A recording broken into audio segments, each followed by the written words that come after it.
Hello friend, मैं परवेज। आप सभी का स्वागत है मेरा चैनल स्कूल टू यूनिवर्सिटी तक में। मैं आपको इस वीडियो के माध्यम से आज बिहार स्टाफ सिलेक्शन कमीशन के बारे में रूबरू कराऊंगा और मैं उसका पैटर्न एग्जामिनेशन का जो पैटर्न होता है उसके रिगार्डिंग में बात करूंगा। ये एग्जामिनेशन का जो फॉर्म भरने का डेट है वो ऑलरेडी क्लोज हो चुका है, विंडो क्लोज हो चुका है। अब एग्ज़ाम का डेट आने वाला है, मे बी जनवरी एंड में होगा और फरवरी एंड तक एग्ज़ाम होंगे। तो जो भी स्टूडेंट ऑलरेडी फॉर्म डाल चुके हैं उसके लिए एक बेस्ट स्ट्रेटजी क्या होना चाहिए, और वो ऑलरेडी तैयारी अच्छे कर रहे हैं उनके लिए तो बहुत अच्छी तैयारी करने की ज़रूरत है, क्योंकि कंपटीशन जो है बहुत हार्ड हो चुका है और एग्ज़ाम का लेवल भी बहुत टफ होता है। इसके लिए जो भी स्टूडेंट तैयारी कर रहे हैं उनके लिए ऑल द बेस्ट, अच्छे से तैयारी करें एग्ज़ाम के लिए। ठीक है, तो मैं इसमें वीडियो में छोटा छोटा चीज़ मैं बताऊंगा आपको, जो आपको एक कैप्सूल की तरह काम आएगा। सबसे मेन चीज़ यह है जो है वो एग्ज़ाम में जाने से पहले आपको ये जानकारी होना चाहिए कि एग्ज़ाम कितने नंबर का होगा, एग्ज़ाम में कितने सब्जेक्ट पढ़ने होंगे, एग्ज़ाम में कितने सब्जेक्ट से क्वेश्चन आएंगे, कितना नंबर का आएंगे, कितने मार्क्स का होगा, उसमें निगेटिव होगा कि नहीं होगा, टाइम कितने घंटे का एग्ज़ाम होंगे। ये मेन मेन इम्पोर्टेंट थिंग्स जो है वो मैं इसमें डिस्कशन करूँगा। ठीक है, आपको कौन सा टेस्ट सीरीज लगाना चाहिए, सिलेबस को अब किस तरह से पढ़ना चाहिए, और जो जो टेक्स्ट जो प्रीवियस ईयर का क्वेश्चन है उसको कैसे हम लोग तैयारी करें, उसके लिए क्या करना चाहिए। ये छोटी छोटी चीज़ जो है मैं स्ट्रेटजी आपके साथ डिस्कशन करूँगा। आपको पहले बताना चाहता हूँ इसका सिलेबस।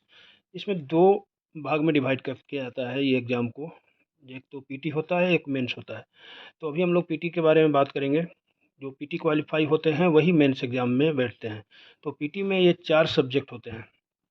पीटी में 4 सब्जेक्ट होते हैं। 4 सब्जेक्ट में फर्स्ट सब्जेक्ट जो है वो जनरल नॉलेज है, जिसको हम लोग जीके बोलते हैं। उससे 50 क्वेश्चन, 50 नंबर्स का क्वेश्चन आएंगे जीके से। और दूसरा सब्जेक्ट जो है वो जीएस है, जनरल साइंस, जिसको हम लोग सामान्य विज्ञान बोलते हैं हिंदी में। उससे 25 क्वेश्चन आएंगे, 25 क्वेश्चन। तीसरा जो सब्जेक्ट है वो है मैथमेटिक्स, जिसको हम लोग गणित बोलते हैं। उससे भी 25 क्वेश्चन आएंगे एग्ज़ाम में। ओके। एंड लास्ट जो सब्जेक्ट है वो है रीजनिंग, जिसको हम लोग हिंदी में तर्कशास्त्र बोलते हैं। उससे भी 50 क्वेश्चन आएंगे एग्ज़ाम में। तो टोटल नंबर ऑफ क्वेश्चन जो होंगे वो 150 होंगे।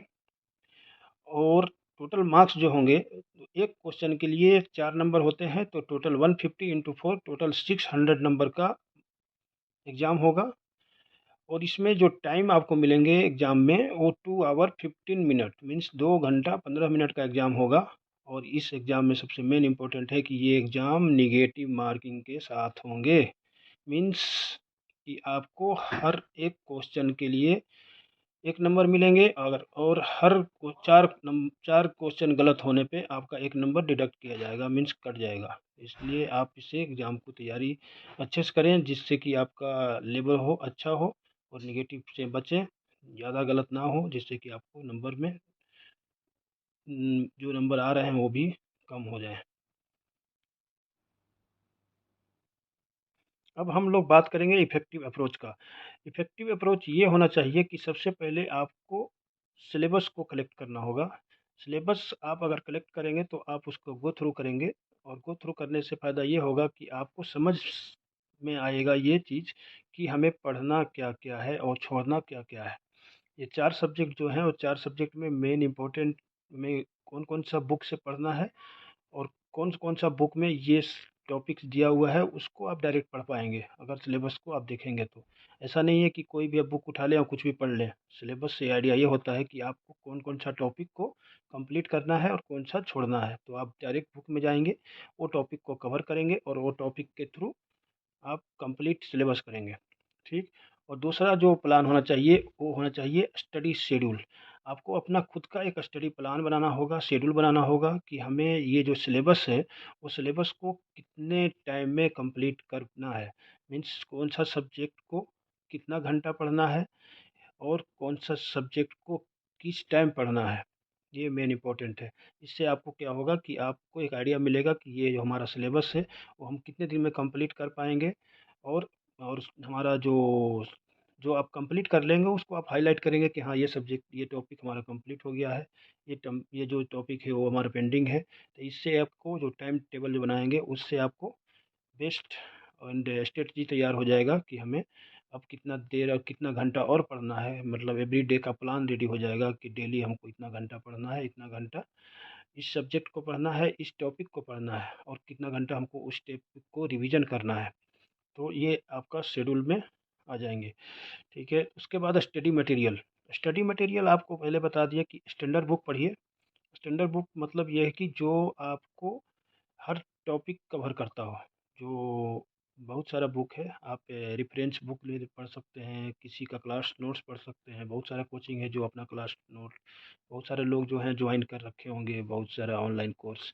तो आप वहाँ से मटेरियल लें और उसको पढ़ें, ज़्यादा बेटर होगा कि आप एक स्टैंडर्ड बुक पढ़ें। स्टैंडर्ड बुक में आपका हर टॉपिक कवर होता है, बट उसमें आपको अच्छे से समझ के पढ़ना होगा कि आपको क्या-क्या पढ़ना है। उसमें बहुत सारे चीज़ होते हैं, और क्लास नोट्स में ये फ़ायदा होता है कि जो भी कोचिंग वाले होते हैं, वो सीधा वो टॉपिक को एक्सप्लेन करते हैं, उसको पढ़ा देते हैं। उसमें उतना ही आपको मिलेगा, बट स्टैंडर्ड बुक में आपको फुल डिटेल्स में मिलेंगे, बट आपको समझना होगा कि उसमें पढ़ना क्या है, छोड़ना क्या है। ठीक है, तो आप अपने रेफ़रेंस के अकॉर्डिंग आप उसको देख लें कि हमें क्लास नोट्स का या किसी कोचिंग का नोट्स का, किसी का बुक को रेफ़रेंस समझ के पढ़ना है, या हमें स्टैंडर्ड बुक के थ्रू ही जाना है। ठीक, उसके बाद प्रैक्टिस प्रीवियस ईयर क्वेश्चन, सबसे मेन इम्पोर्टेंट, ये एंटीबायोटिक की तरह काम करेगा आपको। प्रीवियस ईयर क्वेश्चन आप अगर पढ़ेंगे, मतलब आप प्रीवियस ईयर क्वेश्चन को गो थ्रू करेंगे, तो आपको सबसे बड़ी इम्पोर्टेंट ये चीज़ समझ में आएगा कि जो लास्ट जितने भी एग्ज़ाम हुए हैं बिहार एसएससी सीजीएल का, या तो इंटर लेवल पर या ग्रेजुएट लेवल पे, तो किस टाइप का क्वेश्चन, किस टॉपिक से क्वेश्चन, कितना बार उस चीज़ को रिपीट किया है, ये समझ में आ जाएगा। मतलब कि आप अच्छे से समझ पाएंगे कि ये टॉपिक ज़्यादा इम्पोर्टेंट है, ये टॉपिक ज़्यादा इम्पोर्टेंट नहीं है। इस टॉपिक को हमें बार बार पढ़ना चाहिए, ये टॉपिक को थोड़ा हम लोग ऊपर ऊपर पढ़ के निकल सकते हैं। ये सबसे अच्छी चीज़ यही होगा आपको प्रीवियस ईयर से, कि आपको समझ आ जाएगा कि हमें कौन कौन सा टॉपिक पे फोकस करना है, और कौन कौन सा टॉपिक को हमको थोड़ा ध्यान देना है।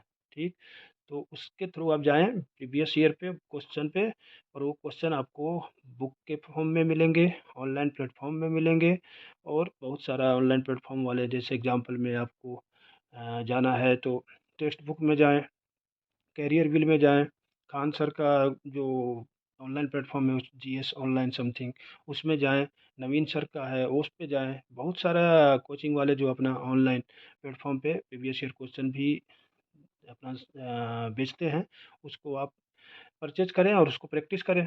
ये भी एक अच्छा ऑप्शन है। ठीक है, मॉक टेस्ट प्रीवियस ईयर जो प्रीवियस ईयर का भी मॉक टेस्ट होता है, और मॉक टेस्ट कोचिंग वाला अपना खुद का बनाते हैं, उसको भी आप देख लें।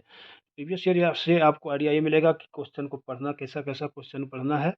ठीक है, और मॉक टेस्ट से आपको मालूम पड़ेगा कि हम जो कोचिंग वाला ने अपना क्वेश्चन बनाया है, वो क्वेश्चन को हम लोग कितना घंटे में कंप्लीट कर रहे हैं, हमें क्या नंबर आ रहा है, कितने घंटे में कंप्लीट कर रहे हैं। वो एक आपको प्रैक्टिस करने का एक एग्ज़ाम में जो मॉक मॉक प्रैक्टिस जिसको बोलते हैं, एग्ज़ाम में जाने से पहले आप अपने आप को प्रिपेयर कर लेंगे कि हाँ, हमें इतना घंटा में ये क्वेश्चन रेडी हो रहा है, इतना गलती हो रहा है, और कौन-सा टॉपिक गलत हो रहा है। फिर आप उस क्वेश्चन को, उस सब्जेक्ट को ऊपर जाएँगे, मीन्स जो सेक्शन दिया हुआ है ना, 4 सेक्शन सब्जेक्ट के अकॉर्डिंग, तो आप 4 सेक्शन में कौन सेक्शन में ज़्यादा गलत हो रहा है, उस सेक्शन में जाएँगे, उस सेक्शन को आप प्रिपेयर करेंगे।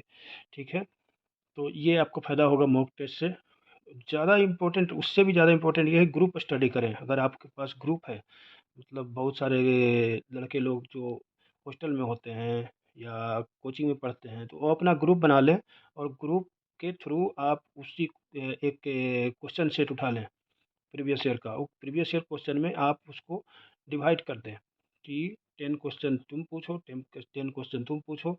अपने-अपने ग्रुप को, सब क्वेश्चन को डिवाइड कर दें, 150 क्वेश्चन को डिवाइड करें, और डिवाइड करने के बाद सबको बोले कि ये क्वेश्चन तुम हमसे पूछो, हम तुमसे पूछेंगे, और कि ऐसे-ऐसे तैयारी करेंगे तो आपका एक अच्छा तैयारी हो जाएगा और उसका भी तैयारी होगा, आपका भी तैयारी होगा। इसी तरह का एक तरीका अपनाएँ जिससे कि आपको फ़ायदा हो ग्रुप डिस्कशन में। फिर आप लोग टेस्ट दें उसी क्वेश्चन को, ग्रुप में बैठें और जो ग्रुप है वो ग्रुप में सब लोग बोले कि आप 150 क्वेश्चन रेडी करो, हम 150 क्वेश्चन रेडी करते हैं। सब लोग एक क्वेश्चन अपना रेडी करें 150 का और आप उसका क्वेश्चन को सॉल्व करें और उसका आपका क्वेश्चन वो सॉल्व करेगा। इससे भी एक आपका अच्छा प्रैक्टिस होगा और तैयारी में आपका धार आएगा। ठीक है, तो ये आपका हो गया group study. Stay updated. Updated means जो अभी का जो पैटर्न है एग्ज़ाम का, वो जो हम लोग सब्जेक्ट की बात कर रहे थे जीएस, जनरल साइंस, इसमें क्या होता है ना, उसमें अभी के डेट में करेंट से क्वेश्चन पूछ देते हैं। कुछ जो करंट में साइंस से रिलेटेड क्वेश्चन होता है उससे पूछ देते हैं। तो आपको करंट अपडेटेड होना चाहिए, मीन्स एवरीडे क्या चल रहा है बिहार में पॉलिटिकल क्या चल रहा है, सोशल क्या चल रहा है, इकोनॉमिकल क्या चल रहा है, ये सब चीज़ भी आप लोग को अपडेट होना चाहिए एवरीडे। ठीक है, जिससे कि अगर आपको करंट से क्वेश्चन इस टाइप का पूछता है तो आप उसको एक्सप्लेन करें, मतलब आप उसको सॉल्व करें, आपके लिए इजी होगा। मीन्स इसके लिए बोला जा रहा है कि आप गेट अपडेटेड रहें। Time management. During the exam, manage your time effectively. Don't spend too much time on a single question. देखिए, सबसे बड़ी इम्पोर्टेंट चीज़ ये है कि आप जब एग्ज़ाम में बैठने जाएंगे तो आपको ये मॉक जो आप पहले दे करके प्रैक्टिस करके रखे हैं वो आपको फ़ायदा वहाँ आएगा। कैसे फ़ायदा आएगा कि जब एग्ज़ाम में जब बैठेंगे तो आपको पता होगा कि ये 4 सेक्शन को हमको कितने घंटे में कंप्लीट करना है, कौन सा सेक्शन को कितना टाइम देना है। अगर आप एक ही सेक्शन में टाइम दे देंगे तो दूसरा सेक्शन आपका छूटने का चांस है, आप पूरा क्वेश्चन को, पूरा सिलेबस को कवर नहीं कर पाएंगे। इसके लिए वो आप मॉक टेस्ट देंगे तो आपको प्रैक्टिस हो जाएगा। दूसरा इंपॉर्टेंट चीज़ है कि जो भी 150 क्वेश्चन आते हैं एग्ज़ाम में, वो कोई भी स्टूडेंट 150 क्वेश्चन से अवेयर नहीं होता है। कोई भी स्टूडेंट, चाहे वो मास्टर हो या ब्लास्टर हो या जो भी हो, कोई भी स्टूडेंट उससे अवेयर नहीं होता है। जो टफ़ है वो सबके लिए टफ़ है, जो ईज़ी है वो सबके लिए ईज़ी है। सिंपल फंडा। तो आपको जो ईज़ी है उसको सॉल्व करना है, उसमें बाय मिस्टेक नहीं करना है, उसमें एरर नहीं करना है। जो टफ़ है उसको आपको अगर नहीं समझ में आ रहा है उसमें टाइम स्पेंड ना करें। पहले ईजी को कंप्लीट करें। अगर ईजी कंप्लीट हो जाता है उसके बाद जाएँ, आपको जो बचा हुआ क्वेश्चन है, जो टफ़ क्वेश्चन है, अगर वो सॉल्व होता है तो ठीक है, नहीं होता है तो छोड़ दें, नेगेटिव मार्किंग है। ज़्यादा गलत आप तुक्का लगाएँगे, ज़्यादा आप उस पे जाएँगे तो आपका ज़्यादा नेगेटिव होगा। हाँ, आपको 50-50 चांस है तो आप ले सकते हैं, बट उसमें भी ज़्यादा नहीं, जो आपको श्योर है कि हाँ, हो सकता है ये होगा, थोड़ा-सा डाउट है, मतलब 50% डाउट है, 50% कन्फर्म नहीं है। तो उस टाइप के क्वेश्चन में आप जा सकते हैं, बट 100% वाला जो समझ में नहीं आ रहा है उसको छोड़ दीजिए, वो सबके लिए टफ़ है। ओके, एक क्वेश्चन के ऊपर टाइम दे देंगे फुल टाइम, मतलब वो बनाने में फिर आप पूरा सिलेबस ही आप कंप्लीट नहीं करेंगे, पूरा क्वेश्चन ही अटेम्प्ट नहीं कर पाएंगे 2 आवर 15 मिनट में। ठीक है, तो उसके बाद रिवीजन, जो सबसे, आप, मैंने एंटीबायोटिक का बात किया था हम लोग ने, ये एंटीबायोटिक से भी ज़्यादा इम्पोर्टेंट है कि आप रिवीजन करें। रिवीजन मतलब आपने जो पढ़ रखा है उसको आप एवरीडे रिवीजन करें। जो मैं आपको पहले बताया था, टाइम मैनेजमेंट, टाइम टेबल, जो शेड्यूल बनाया आपने, उसमें आप एक शेड्यूल ये भी रखें कि हमको रिवीजन करना है इतना टाइम, इसको सब्जेक्ट को, इस टॉपिक को इतना घंटा हमको देना है रिवीजन में, जिससे कि आप जो पढ़ रखा है पीछे उसको आप रिवीजन कर सकें। तो revision is the very very important. जो आपने पढ़ रखा है उसको रिवीजन करने के लिए, उसको बार बार प्रैक्टिस करने के लिए आपको रिवीजन करना होगा। उससे भी ज़्यादा इम्पोर्टेंट आपके लिए ये है कि हेल्थी लाइफस्टाइल, मतलब आप दिन भर किताब लेके नहीं पढ़ सकते हैं। आप अगर पढ़ रहे हैं किताब लेके तो आप बीमार भी हो जाएंगे। इसके लिए आप 24 आवर नहीं पढ़ें कंप्लीट, 12 घंटा भी कंटिन्यू नहीं पढ़ सकते हैं, कंटिन्यू नहीं पढ़ सकते हैं। आप 12 घंटा पढ़ सकते हैं बट कंटिन्यू नहीं पढ़ सकते हैं। तो उसके लिए क्या करना होगा आपको, मैं अपना पर्सनली एक एक्सपीरियंस दे रहा हूँ। मैं, आपको पढ़ना इस तरीके से है कि आप 1 आवर पढ़ें, फिर थोड़ा आप रेस्ट लें, मतलब वाटर पिए, मतलब वाटर लेने के बाद आप थोड़ा सा टहल लें, फिर आप थोड़ा, अगर घर में जूस वगैरह कुछ है तो फ्रूट है, फ्रूट खा लें। मतलब आप 10 मिनट 15 मिनट रेस्ट करें, थोड़ा वॉकिंग करें, फिर वापस आके बैठें, फिर पढ़ें। कंटिन्यू फोकस मत रखो किताब पे। आपका एक तो बैठने का प्रैक्टिस जो है, अगर वो आप कंटिन्यू बैठेंगे तो वो भी आपके लिए प्रॉब्लम है। आप कंटिन्यू ना बैठें, जिससे कि आपको बॉडी पे इफ़ेक्ट आए, आपको आई पे इफ़ेक्ट आए, आपको माइंड जो है वो फुल फ़ोकस्ड होता है जब पढ़ते हैं आदमी। तो इस टाइम आप थोड़ा-सा अपने आप को डाइवर्ट करें 5 मिनट 10 मिनट के लिए, फिर वापस आप पे फ़ोकस करें। ठीक है? डाइट को बराबर मेंटेन करें, डाइट उतना हिसाब से लें, ऐसे ही भी कुछ ना खाते रहें जिससे कि बीमार हों। इस टाइप का खाना खाएँ जिससे कि आपको डाइट जो है वो मेंटेन रहे, आपका हेल्थ मेंटेन रहे। फ्रूट्स पे ध्यान ध्यान ज़्यादा दें, वाटर पे ज़्यादा ध्यान दें, जूस लें, मिल्क लें सोने टाइम, ये सब चीज़ इम्पोर्टेंट है आपका हेल्थी स्टाइल के लिए। तो आपको एक सिस्टमैटिक स्टडी प्लान बना के पढ़िए, ये बहुत बड़ा एग्ज़ाम नहीं है, आप इसको क्रैक कर सकते हैं और ईज़ी क्रैक कर सकते हैं। इसके लिए एक महात्मा गांधी का कोट्स है ना, the future depend on what you do today. मतलब फ्यूचर डिपेंड करता है कि आप आज क्या कर रहे हैं। अगर आप आज अच्छा कर रहे हैं तो आप कल आपके लिए अच्छा होगा। मीन्स आप अभी आज अच्छा करेंगे तो कल हो सकता है आपके लिए अच्छा हो। अगर आप आज अच्छा नहीं कर रहे हैं तो कल आपके लिए अच्छा नहीं होगा। ये कोई जादू का छड़ी नहीं है, ऐसे घुमाएंगे आपका हो जाएगा। इसके लिए आपको आप अच्छा करना पड़ेगा, आज आपको मेहनत करना पड़ेगा, आज आपको फोकस रखना होगा अपना प्लान पे, आपका अपना लाइफ, तो आप फ्यूचर में भी एक अच्छा कर पाएंगे। तो ये है आपको एक मोटिवेट करने का तरीका था, आपको प्लान बताने का तरीका था मेरे तरफ से।